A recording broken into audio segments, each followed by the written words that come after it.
चला गया आगे। भरत जी देखने लगे, अरे वो मेरा बच्चा कहाँ गया? माला पूरी नहीं हुई थी, अधूरी छोड़ दी, उठ गए। अरे मेरा बच्चा कहाँ गया? चारों तरफ देखा, नहीं मिला। अब तो सोचने लगे, राम राम, कोई सिंह तो नहीं खा गया मेरे बच्चे को? कहाँ चला गया? नन्हा सा बच्चा है, कहीं कोई खा तो नहीं गया? और उनको यही पता नहीं मेरा अंत समय आ गया। और उसी समय महाराज उनका अंत समय आ गया। और याद रखना बंधुओं, अंते यामति सागति, मरते समय जिसका चिंतन करोगे ना, वही आपको बनना पड़ता है। जैसे आप फोटो खिंचाते हो ना, तो फोटो खींचने वाला क्या कहता है? स्माइल प्लीज, भाई थोड़ा स्माइल कर दो, फोटो सही आएगी। अब जैसे आपने स्माइल मारी तो ठीक, नहीं मारी तो भाई चेहरा आप सामने फोटो में आएगा। इसीलिए महाराज ये मरते समय भी अपनी फोटो संभाल लेनी चाहिए, अपना चिंतन संभाल लेना चाहिए। और आज मृग के संग के कारण उनको हिरण बनना पड़ा। एक मृगा के संग दे, अरे भरत धरी मृग दे, तुल से उनकी कौन गति, जो घर घर करत सनी। अब बताओ, एक हिरण के चक्कर में पड़कर के उनको हिरण बनना पड़ा। तुलसीदास जी कहते हैं, तुलसी उनकी कौन गति, जो घर घर करत सनी। हमारा तुम्हारा महाराज पता नहीं स्नेह तो किन किन में बटा हुआ है। इसलिए बंधुओं, मरण काल में भी रहा अरे मृग शावक का ध्यान, पुनर्जन्म में मृग हुए राजा मोह निधान। अब कहां तो वो राजा थे, अब क्या बन गए? वो हिरण का बच्चा बन गए। वहीं कालिंजर पर्वत के पास एक हिरणी के बच्चा हुआ उस रूप में। अब देखो, इनको अपने जन्म की याद है। वो सोचने लगे, राम राम, हिरण के चक्कर में मुझे हिरण बनना पड़ गया। अब मैं इस जन्म को बर्बाद नहीं करूंगा। उनकी माँ उनको दूध पिलाती हिरणी, तो दूध नहीं पीते। उनकी माँ अपने मुंह से हिलाते उसको, हिलते डुलते कुछ नहीं। उनकी ही माँ सोचने लगी, शायद तो मर गया। वो हिरणी छोड़ करके चली गई। भूखा प्यासा रहा और महाराज उनका शरीर पूरा हो गया। और अगला फिर जन्म हुआ उनका, और ब्राह्मण परिवार में अंगिरस गोत्र के अंदर उनका जन्म हुआ। अब इनको देखो याद कि मैं पहले जन्म में राजा था, फिर उसके बाद मेरा दूसरा जन्म हिरण का हुआ, और अब मेरा तीसरा जन्म है। सब कुछ याद था। सोचने लगे, भैया अब इस जन्म को बर्बाद नहीं करना है। पिताजी उनको पढ़ाते, बेटा गायत्री मंत्र सीखो, बोलो ओम भूर्भुवः। इन्होंने सोचा कि आज अगर गायत्री मंत्र सीख लूंगा, फिर कहेंगे सत्यनारायण भगवान की पूजा सीख लो, फिर कहेंगे यजमानों के फेरा करायो, गृह प्रवेश करायो, और मुझे इस चक्कर में नहीं पड़ना। सब कुछ याद था, लेकिन महाराज नहीं बोलते। 6 महीने तक गायत्री मंत्र इनके पिताजी बुलाते, लेकिन 6 महीने तक महाराज गायत्री मंत्र इनको याद नहीं हुआ। पिताजी सोचने लगे, इसकी तो बुद्धि जड़ है, और नाम पड़ गया जड़ भरत। विद्यालय भेजा गया, उनको सिखाया गया, बोलो कैसे कबूतर। सोचने लगे, कबूतर बोलूंगा, मर गया तो कबूतर बनना पड़ जाएगा। ये महाराज नहीं बोलते। सबका, इनके भाइयों का ब्याह हो गया, लेकिन इनका ब्याह नहीं हुआ। सोचने लगे तो पागल है। अब इनकी महाराज भाभियां आई और ये कहते, देखो जी, सर्दियों के अंदर तुम्हारे सबके लड्डू बांधती हूँ, फिर भी तुम 1.5 हड्डी के हो रहे हो। और तुम्हारा भाई जड़ भरत देखो, ये कुछ खाता पीता नहीं, सूखी खाता है, फिर भी कितना मोटा ताजा हो रहा है। इसको काम में लिया करो। और महाराज ये भूख है ही ऐसी। संध्या समय पिता कर दीनी, प्रातः को आन खड़ी, कहत कबीर सुनो भाई साधो, मौत से भूख बड़ी। मौत से भी बड़ी है तो भूख है महाराज।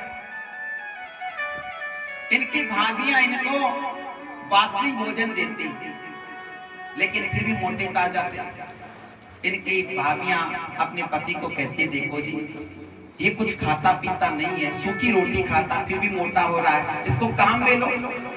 इनके भाइयों ने कहा कि ठीक है, इनके भाई खेत में ले गए, कहने लगे देख भाई अपना ये खेत है, पशु पक्षी चुग जाते हैं दाना, तो एक काम करो तुम जितने भी पशु पक्षी खेत में आते हैं ना, ये टूटा सा पीपा लो बजाना ताकि पशु पक्षी उड़ जाएंगे। ये काम तो कर सकते हो ना? तो कहा हाँ कर सकता हूं। भाई तो संभला करके आ गए। अब महाराज भरत जी वहां बैठे सोचने लगे ये खेत किनके हैं। सोचा कि मेरे भाइयों के। कहा नहीं नहीं मेरे भाइयों के काहे का है, ये तो संपूर्ण भूमि परमात्मा की है। तो परमात्मा की है तो ये जो फसल किसकी है, ये तो मेरे भाइयों की है। तो कहा नहीं नहीं, इस फसल के अंदर जो दाना है वो दाना किसने बनाया, बीज किसने बनाया, बीज तो परमात्मा ने बनाया है। तो सोचने लगे जब खेत परमात्मा के, बीज परमात्मा के और ये फसल परमात्मा की, महाराज मैं क्या करूं। इतने देर के अंदर चिड़िया आने लग गई। भगवान ने देखा अरे भैया ने कहा था चिड़ियों को पशु पक्षियों को उड़ाना, उड़ाऊं। इतने देर में याद आया ये चिड़िया कहां से आई, चिड़िया को किसने बनाया। सोचने लगे चिड़ियों को भी महाराज परमात्मा ने बनाया है, तो सब कुछ परमात्मा का है तो मैं क्यों करूं ऐसा काम। ये तो बुलाने लगे हरी की चिड़िया हरी को खे, खाओ मेरी चिड़ियों भर भर पे। हरी की चिड़िया हरी को खेत, खाओ मेरी चिड़िया भर भर पे।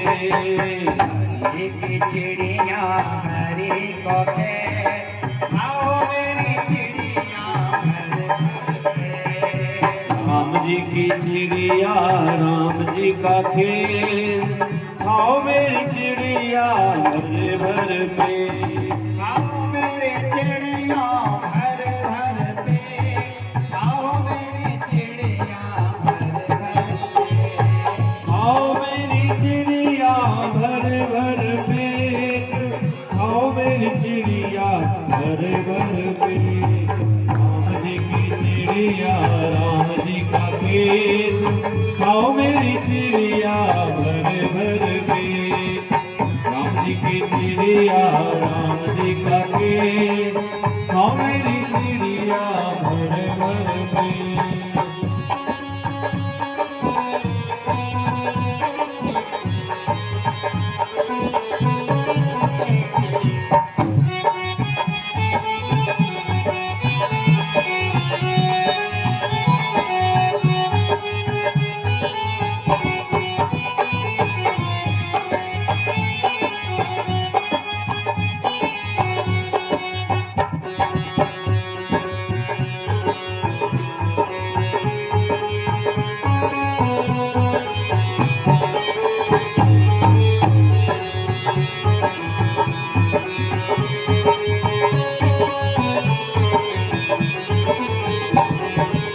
खाओ मेरी चिड़िया भर भर पेट, खाओ मेरी चिड़िया भर भर पेट।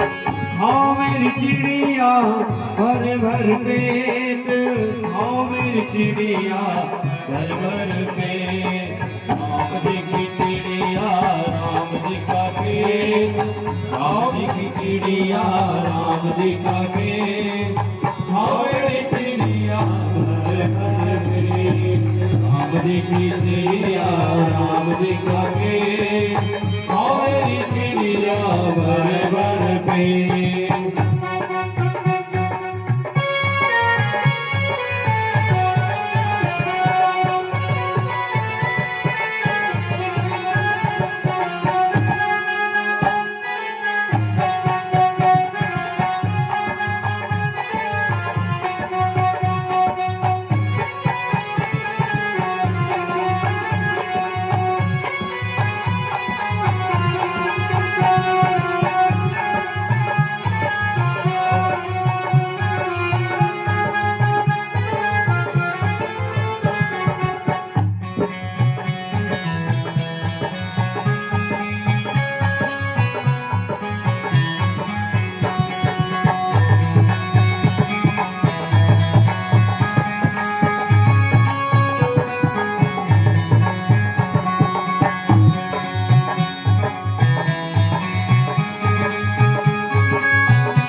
चिड़िया राम जी का खेत, खाओ मेरी चिड़िया भर भर पेट।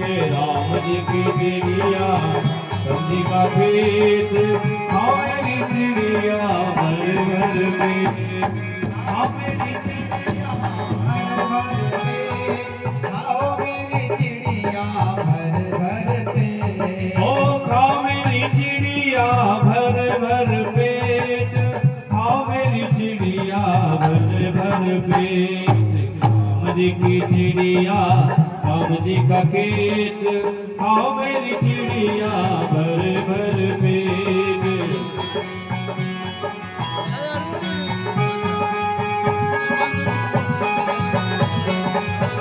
राधे कृष्णा कृष्णा कृष्णा राधे राम, राधे श्याम श्याम श्याम राधे राधे। राधे कृष्णा कृष्ण कृष्णा राधे राधे, राधे श्याम श्याम श्याम राधे राधे। राधे कृष्णा कृष्णा कृष्णा राधे राधे, राधे श्याम श्याम श्याम राधे राधे। राधे कृष्णा कृष्णा कृष्णा राधे राधे, राधे श्याम श्याम श्याम राधे राधे।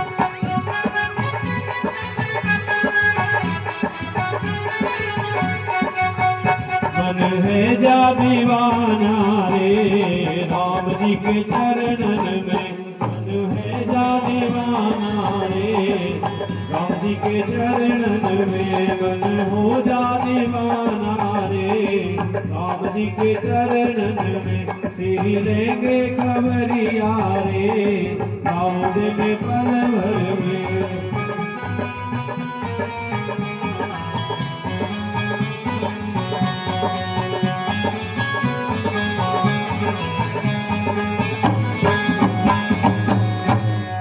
बोले राजा रामचंद्र भगवान की जय, बोले श्रीमद् भागवत महापुराण की जय हो। जय जय श्री राधे। तो इस प्रकार सारी की सारी चिड़िया खेत में आने लगी, दाना चुगने लगी। एक चिड़ी अपनी सहेली को बुलाने लगी, अरे सहेली देखो भगत जो होता है हमको बुला रहा, कोई तो भगाता ये बुला रहा है। वो अपनी सहेली को बोली, तीसरी अपनी सहेली को बोली, सारी की सारी चिड़िया पशु पक्षी महाराज दाना चुगने लगे।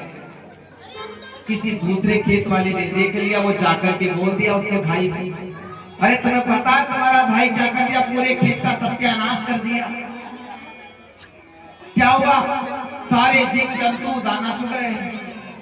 भाइयों ने महाराज लाठी उठा करके दौड़े दौड़े आए और भाई की एक लाठी मारी। पागल है, मूर्ख है, निकल जाए यहाँ से, घर से निकल जा, कोई रोटी पानी नहीं मिलेगी तेरे को। लेकिन जड़ भरत जी उसमें भी भगवान को धन्यवाद दिया, हे प्रभु लोग पता नहीं कितने थप्पड़ खाते हैं, कितने मार खाते हैं, लेकिन फिर भी घर नहीं छोड़ते। आज तुमने एक ही डंडे में घर से बाहर निकाल दिया। तुरंत महाराज जड़ भरत जी निकल गए और जंगल में जाने लगे। जंगल के अंदर क्या हुआ, एक चोरों का सरदार था, उसने कालिका माता से प्रार्थना करी थी कि अगर मेरे बच्चा हो जाएगा तो एक नर बलि तुम्हारे भोग लगाऊंगा। और उस कालिका माता ने उसकी सुन ली, उसके बच्चा हो गया था। तो उसने क्या किया कि एक व्यक्ति को पकड़ करके लाए कि कल इसकी बलि लगाई जाएगी। वो महाराज व्यक्ति रात को वहां से भाग गया। अब इधर चोरों का सरदार कहने लगा, भैया कहाँ वो व्यक्ति, कहाँ महाराज, वो तो भाग गया, कब पकड़ करके लाओ। अब वो तो मिला नहीं और ये रास्ते में जड़ भरत जी मिल गए और इनको पकड़ कर ले आए। महाराज वो तो 1.5 हड्डी का था आदमी, ये तो मोटा ताजा है। माता जी और भी प्रसन्न होगी। अब तो माता जी शायद मोटी बलि चाहती, इसलिए देखो कितना मोटा ताजा आदमी पकड़ करके लाए। उसको स्नान कराया, वस्त्र पहनाए, प्रसाद खिलाया। वो सोचने लगा कि देखो ये कितने अच्छे आदमी हैं, मुझे भोजन करा रहे हैं। इनको यही पता नहीं कि थोड़ी देर बाद मेरी गर्दन उड़ा देंगे। और जैसे ही माता जी के पास लाए, कहा कि भैया गर्दन झुकाओ, निर्भीक होकर के, निश्चिंत होकर के, कोई डर नहीं। सोचने लगे गलत थोड़ी कह रहे, सही तो कह रहे, माता जी को प्रणाम करना चाहिए। झुक गए और जैसे चोरों के सरदार ने खड़ग उठाई मारने के लिए गर्दन, सामने माता जी सोचने लगी ये जड़ भरत जी भगवान के भक्त है और अगर ये इसको मार देगा ना तो भगवान की शक्ति मुझे मार देगी, भगवान मुझे कभी माफ नहीं करेंगे। कहते कालिका माता प्रकट हो गई महाराज। वहां से जगदम्बा ने हाथों में तो तलवार थी, वो लेकर के महाराज उसी का मस्तक काट लिया। खप्पर वाली होकर के महाराज उसके व्यक्ति की खप्पर की रक्षा करी। याद रखना बंधुओं, वो खप्पर भरने वाली भी हैं तो खप्पर लेने वाली भी है वो माता जी। आज जो वैष्णव माता है उसका नाम वैष्णव माता क्यों है जानते हो? आज लोग जाते हैं माता वैष्णव के दर्शन करने के लिए, कभी सोचा उस माता का नाम वैष्णव माता क्यों है? कहते यहाँ जो ये माता है, इस माता के पहले बलि लगती थी। तो एक दिन क्या हुआ, कुछ संत वहां पधारे, संतों ने वहां निवास किया। सोचने लगे प्रसाद बनाएं, प्रसाद तैयार किया तो एक संत ने कहा, रे कहाँ प्रसाद बना रहे हो? यहाँ तो एक माता जी है, उस माता की बलि लगती है, मांस की बलि लगती है और हम यहाँ भोजन बनाएंगे, चलो यहाँ से। इधर उस माँ को पता चल गया। वो सोचने लगी कि बताओ कोई संत मेरे यहाँ आए हैं और भूखे प्यासे जा रहे हैं। माता प्रकट हो गई, कहने लगी महाराज आप ये जगह छोड़ करके क्यों जा रहे हो? भोजन बनाओ ना, मैं कहाँ मना कर रही हूँ।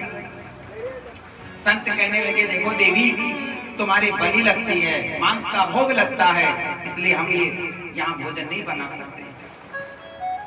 तो उस माँ ने कहा था संतों बताओ मैं क्या करूं तुम्हारे लिए? तो कहा तुम्हें छोड़ना होगा, ये बलि स्वीकार नहीं करना होगा। तो कहा ठीक है। तो कहा हम विश्वास कैसे करें? तो कहा ऐसा करो मुझे वैष्णवी दीक्षा दे दो, मुझे वैष्णवी दीक्षा दे दो। कहते हैं संतों ने उस माँ के कान में मंत्र दिया, गले में कंठी बांध दी और वैष्णव मंत्र की दीक्षा दी। वैष्णव दीक्षा देने के कारण उस माँ का नाम पड़ा वैष्णव माता। बोले वैष्णव माता की जय हो। बस उस दिन से महाराज उस माता का नाम वैष्णव देवी हो गया। इस चीज का भोग नहीं लगता है माँ के। तो आज महाराज उस माँ ने उन समस्त डांटों को मार दी और जड़ भरत की रक्षा करी। जड़ भरत जी वहां से गए और कहते हैं आगे इक्षुमती नदी के किनारे एक रहुगण नाम का राजा, उसको महाराज आत्म तत्व का उपदेश दिया। ये कथा सुनाई। अब देखो कथा कौन सुना रहा है? गंगा जी के किनारे सुखदेव मुनि राजा परीक्षित को सुना रहे हैं। कौन सी कथा सुना रहे हैं? जो नैमिषारण्य तीर्थ में 88,000 ऋषियों को सूत जी कथा सुना रहे हैं।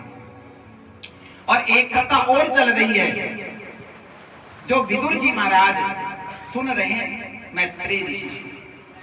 इन्होंने कहा महाराज एक बात बताइए,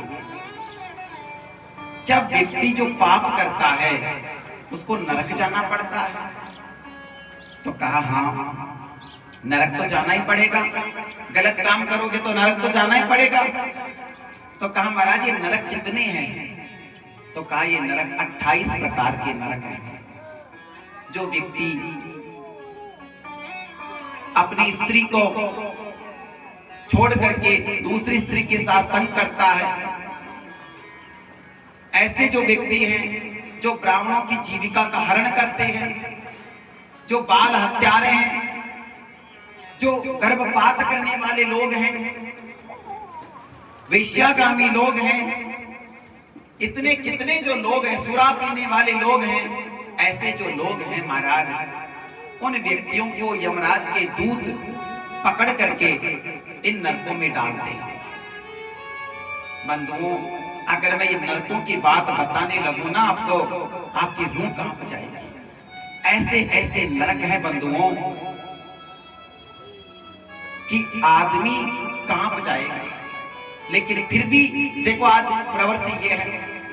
एक व्यक्ति मुझे पूछ रहा था, हे महाराज एक बात बताओ, क्या सच में नरक होते हैं क्या, या ये शास्त्रों में झूठा लिखा हुआ है?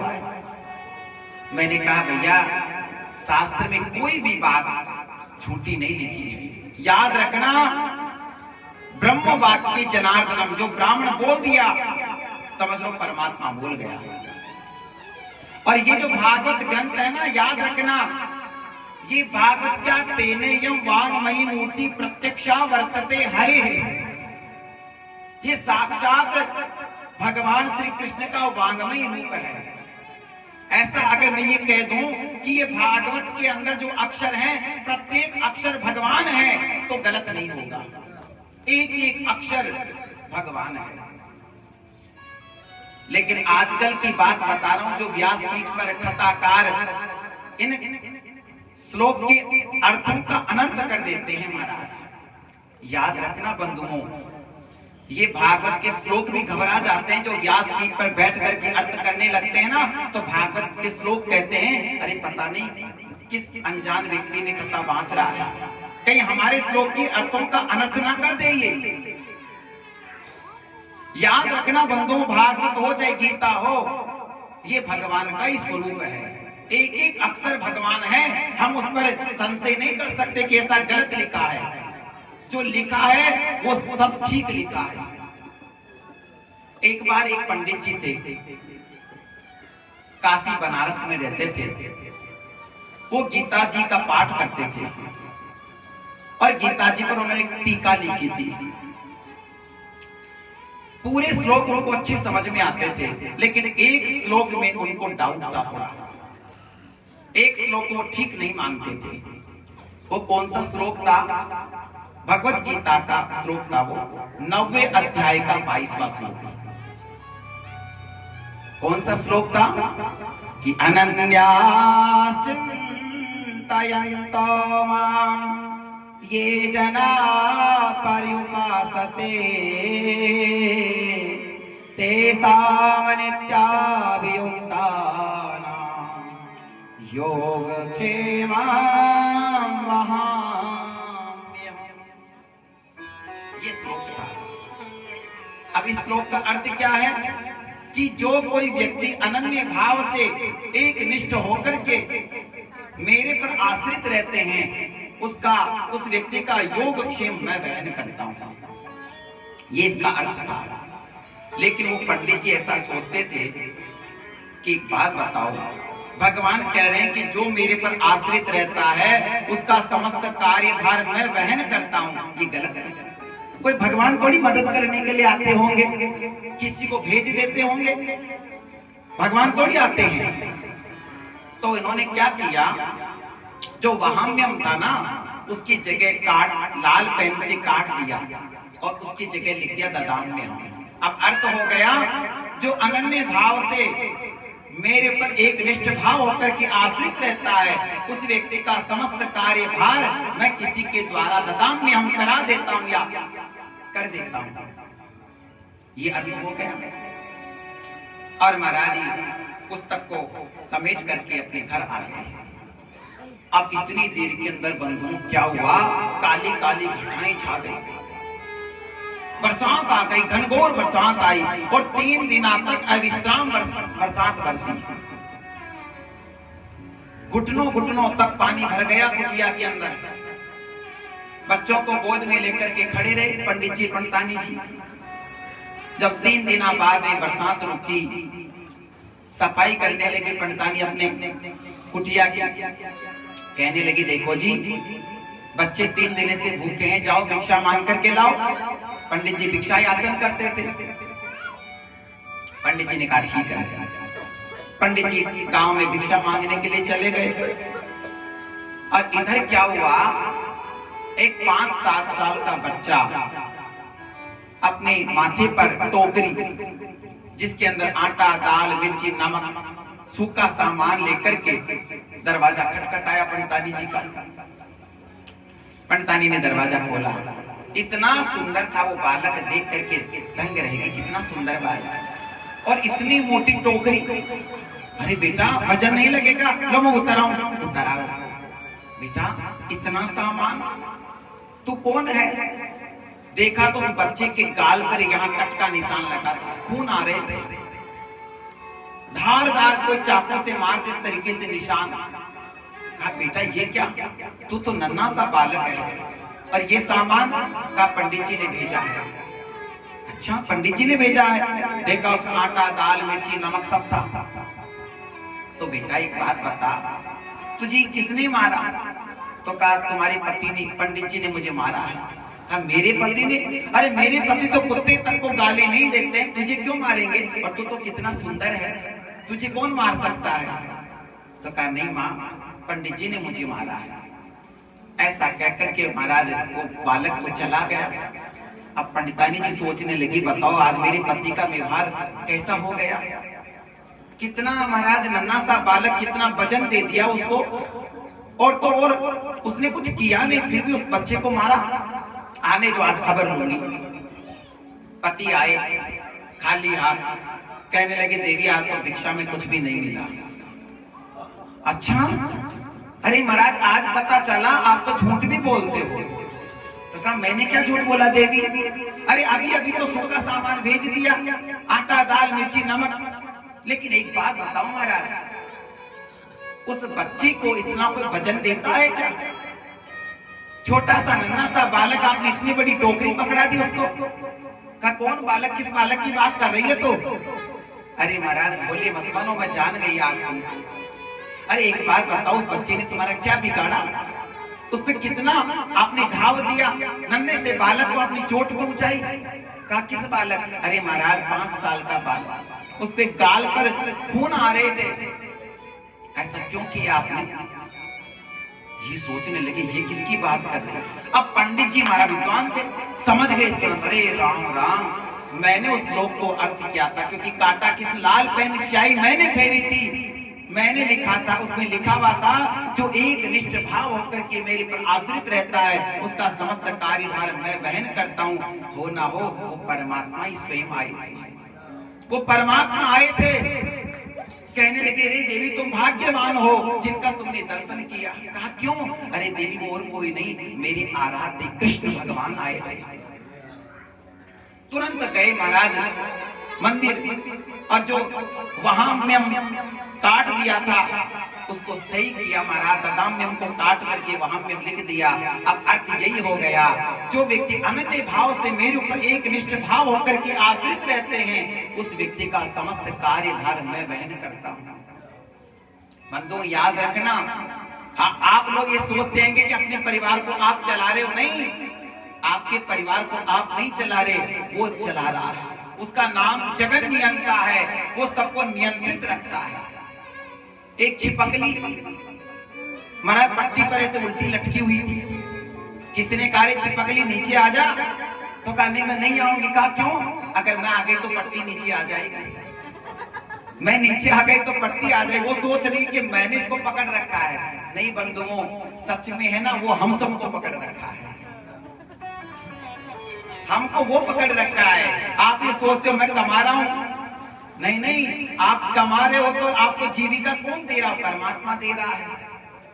हम ये सोचें कि मैं आपको कथा सुना रहा हूं, नहीं बंधुओं याद रखना ये भी गलत है। मैं कथा नहीं सुना रहा, वो तो परमात्मा ही हमारी वाणी में बैठ करके कथा सुना रहा है। नहीं हमारी क्या औकात कि हम आपको कथा सुना दे।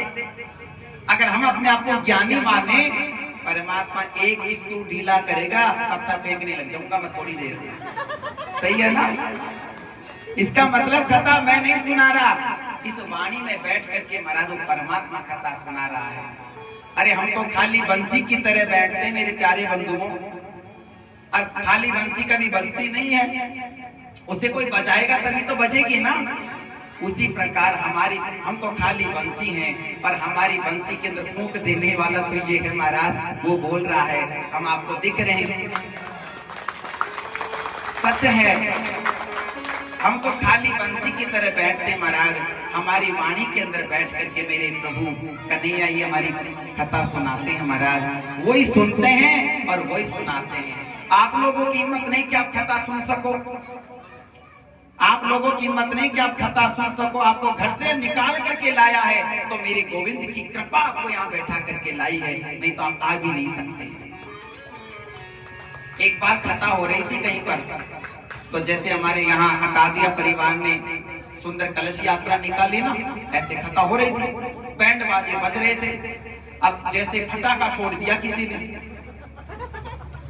और महाराज क्या हुआ, इधर फटाके बज रहे थे, लोग उठ रहे थे, कोई बैंड बाजा बज रहा था, सर्दी का टाइम था, उसने जल्दीबाजी में स्नान किया और महाराज उसको जुकाम लग गई, कान बंद हो गए, उसके कान बंद हो गए। वो कथा में बैठा लेकिन कथा ही नहीं सुन पाया। अब महाराज जैसे कथा का विश्राम हुआ, फिर किसी ने फटाका छोड़ दिया, फटाका छोड़ा और उसके कान खुल गए। वो कहने लगा महाराज मैं तो कथा ही नहीं सुना। महाराज जी ने कहा भैया तेरे ऊपर कृपा नहीं है तभी तो कथा नहीं सुना, और आज कथा का विश्राम हुआ, किसी ने फटाका छोड़ दिया तो कान खुल गए। याद रखना बिंदुओं, यहाँ आकर के वही बैठेगा जिस पर मेरे रघुनाथ की, मेरे गोविंद की कृपा है। अगर कृपा नहीं है ना, बगल में आप खड़े रहोगे लेकिन यहाँ नहीं आ सकते, ये गोविंद की कृपा है। इसलिए मेरे प्यारे बंधुओं, अगर हमको नरकों से बचना है तो हरि की शरण में। इन्होंने कहा महाराज इन नरकों से बचने का कोई उपाय है? तो कहा है ना, क्या उपाय है कि तपसा ब्रह्मचर्येण शमेन च दमेन च त्यागेन शक्ति शौचाभ्याम यमेन नियमेन। एक साबुन बताने जा रहा हूं आपको, उससे रोज नहाओगे तो कभी पाप नहीं करोगे। जानते हो कपड़ा जब ज्यादा गंदा हो जाता है ना तो धोबी घाट जाता है, और धोबी घाट क्या है, धोबी घाट में वो धोबी दया नहीं करता, कपड़े पर पटक पटक करके पीटता है। तो धोबी घाट क्या है, वो समझ लो नरक है। जब आपके शरीर पर दाग ही दाग लग जाएंगे ना तो फिर घर पे धुलाई नहीं होगी, वही धुलाई होगी महाराज इसकी तो। और फिर पटक पटक के आपको उल्टा सीधा पटक पटक के मारेंगे आपको।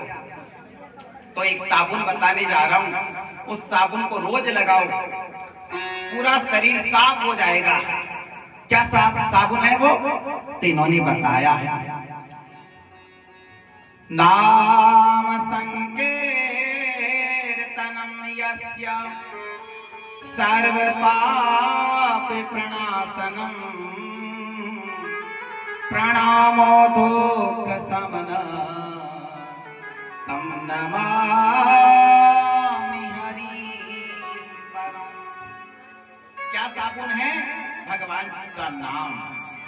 उठते बैठते सोते जागते केवल भगवान का नाम लो, और इसी नाम से बंधुओं तुम्हारा कल्याण हो जाएगा।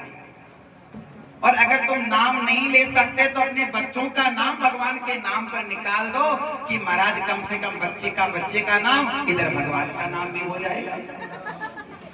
तो कहा महाराज ऐसा कोई प्रमाण है क्या आपके पास कि जिन्होंने अपने बच्चे का नाम भगवान निकाल दिया उसका कल्याण हो जाए? तो कहा है ना हमारे पास। तब अजामिल का उपाख्यान सुनाया। ये कहते हैं, कान्निकुब्जे द्विजा कश्चित्, कान्निकुब्जे द्विजा कश्चित् दासी पतिरजामिल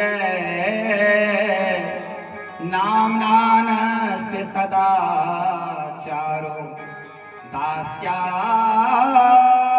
संसर्ग दोषिता।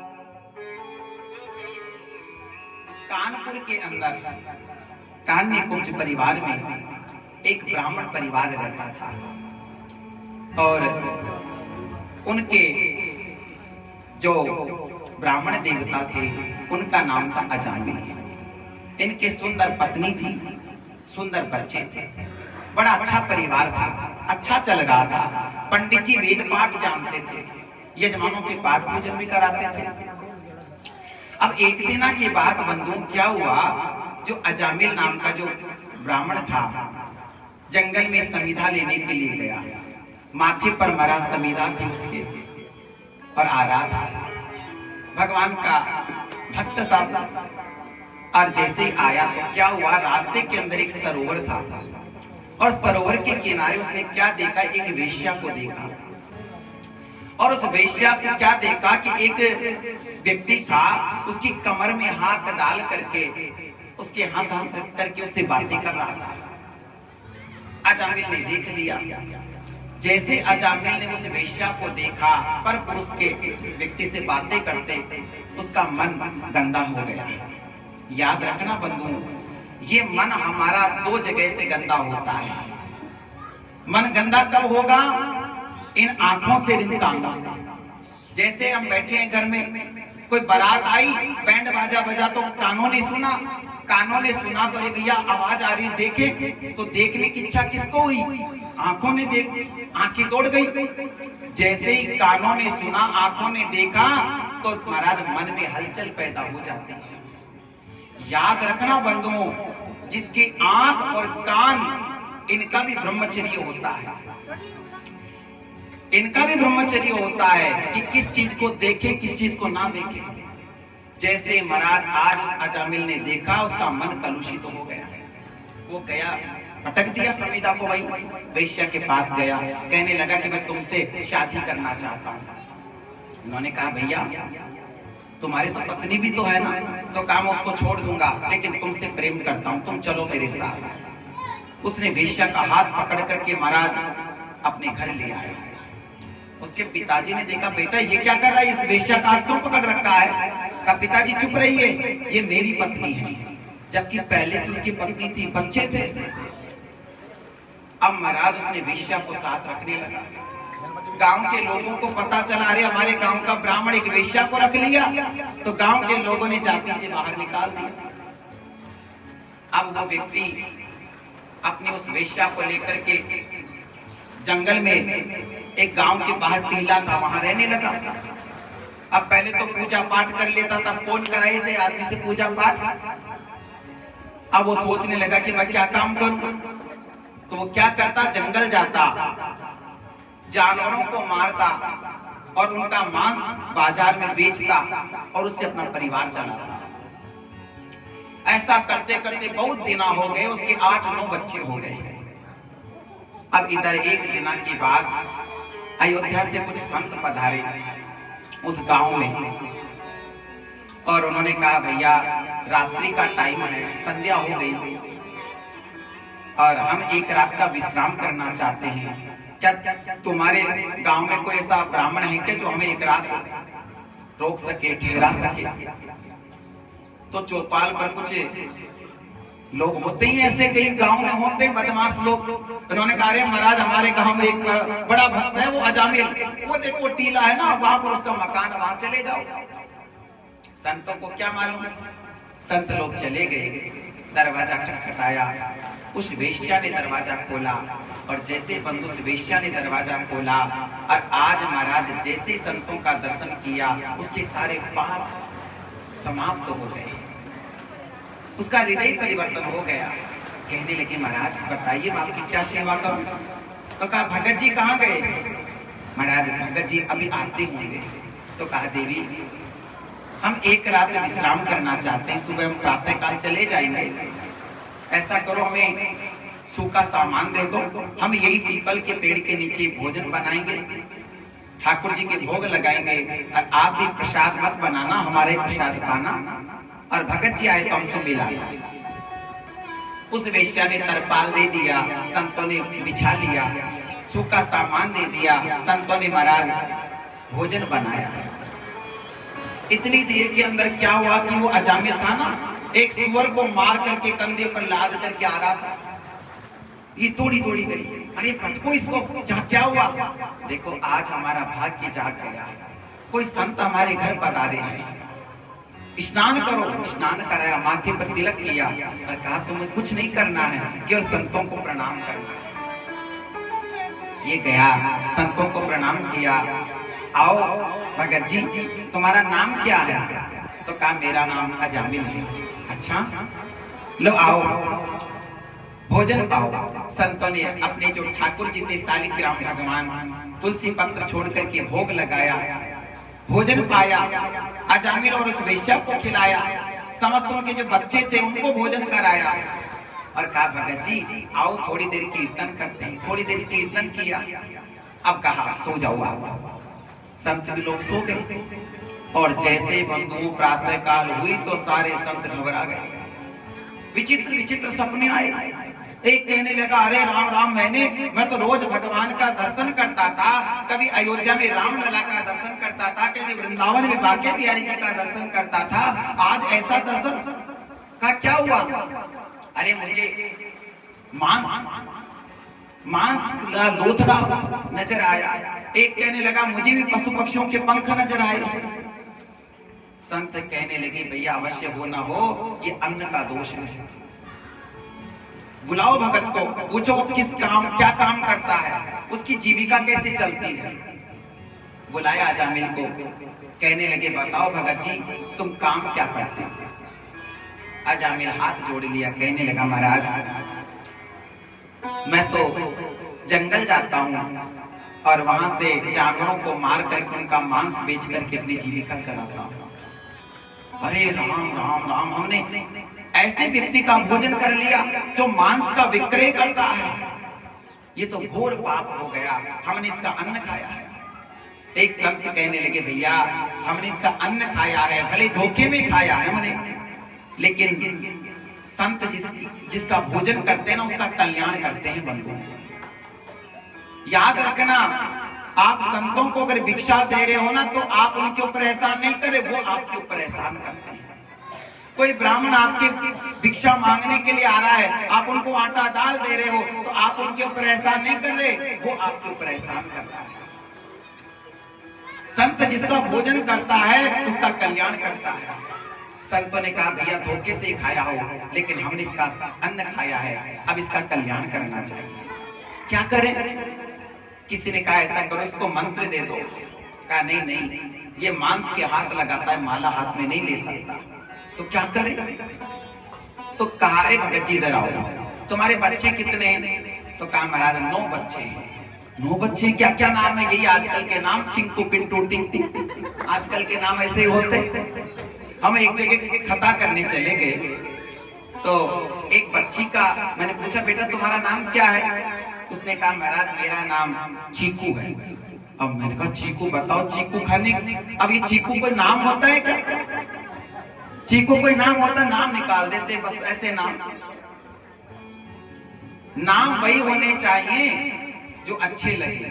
अब ठीक है बचपन में तो ठीक है, और बुढ़ापे में अंदर को बोलोगे चीकू तो अच्छा लगेगा, बुढ़ापे के अंदर वो चीकू नाम। तो इन्होंने कहा महाराज ये नाम है। तो कहा सुनो अब तुम्हारी संतान होगी और उस बच्चे का नाम तुम नारायण निकाल देना। कहा नारायण? हाँ तुम्हारे पुत्र होगा उसका नाम नारायण निकाल देना। संत तो ये कह करके चले गए। अब महाराज वैश्य के अजी सुनो, संत कौन सा नाम बता करके गए थे? नारायण। अब महाराज दिन में 50 बार नाम लेते, नारायण नारायण नारायण लेते।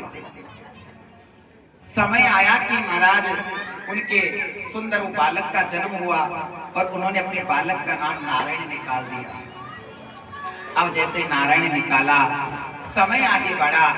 एक दिन महाराज वो अजामिल बीमार हो गया और इतना बीमार हो गया कि उसकी बचने की संभावना नहीं थी।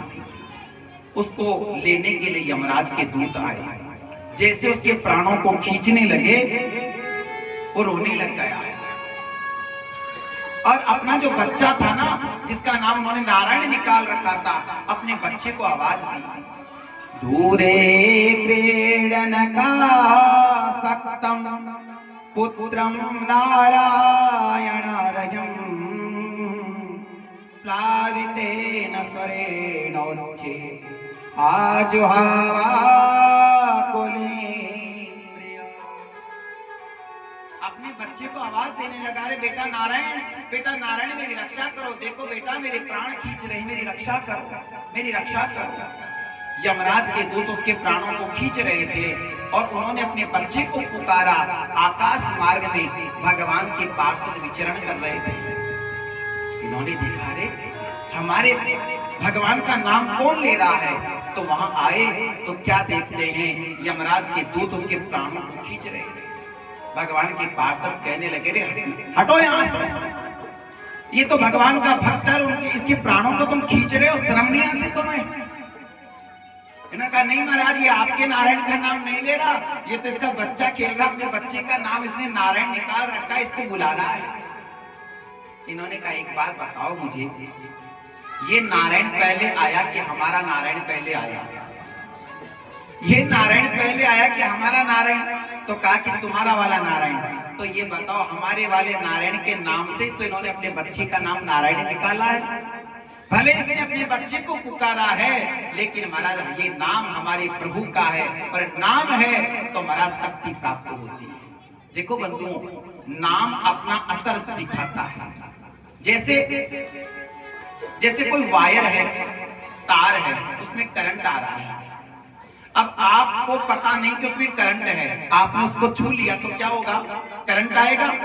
और आपको नहीं पता फिर भी करंट आएगा। आपको जानकर के अगर वायर को छुओगे तो करंट आएगा, आपको नहीं पता फिर छुओगे तो भी करंट आएगा। अब आप ये कहोगे हमें तो पता नहीं कि इसमें करंट था, लेकिन तो करंट तो अपना असर दिखाएगा ना। उसी प्रकार भगवान का नाम में भी वो करंट है बंधु। चाहे आप धोखे से ही लो नाम तो अपना असर दिखाएगा। भाई को भाई अनखे आलसे भाव को भाव अनख आलस हो। भाई को भाव अनख आलसे भाव को भाव अनख आलस हो। नाम जपत मंगल दिसि दसहु। नाम जपत मंगल दिसि दसहु। नाम अपना असर जरूर दिखाता है। आपको चाहे उस करंट का ज्ञान हो चाहे नहीं हो, वो अपना असर दिखाएगा। उसी प्रकार नाम में भी बंधु ये ताकत है, ये नाम की महिमा है।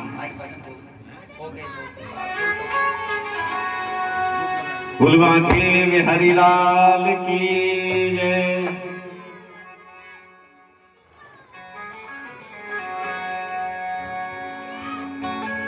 दीवाना बना दिया हमें, मस्ताना बना दिया।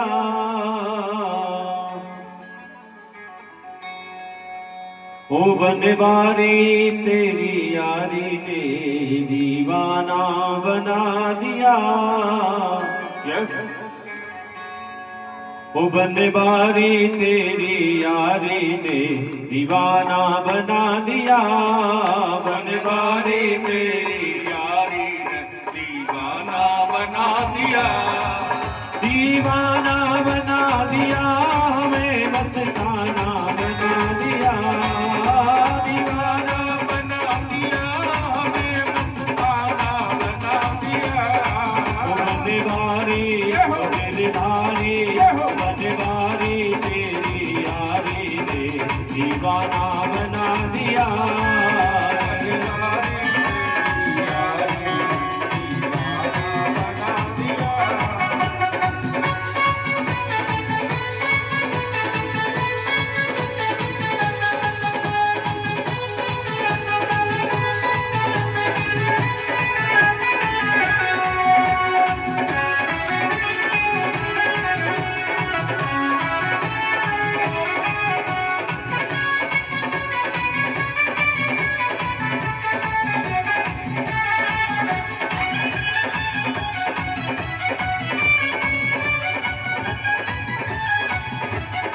भूल गई मैं सुध बुध अपनी, बेसुध हो गई।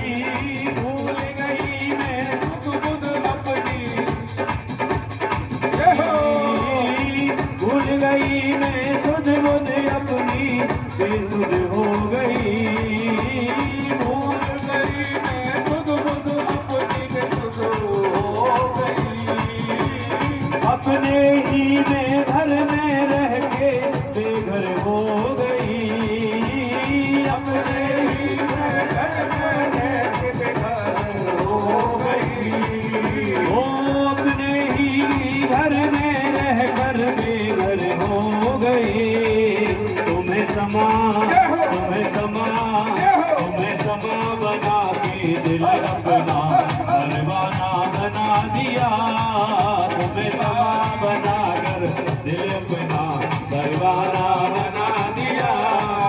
ओ दीवाना बना दिया हमें, मस्ताना बना दिया, दीवाना बना दिया हमें, मस्ताना बना दिया। दीवारी तेरी यारी, दीवाना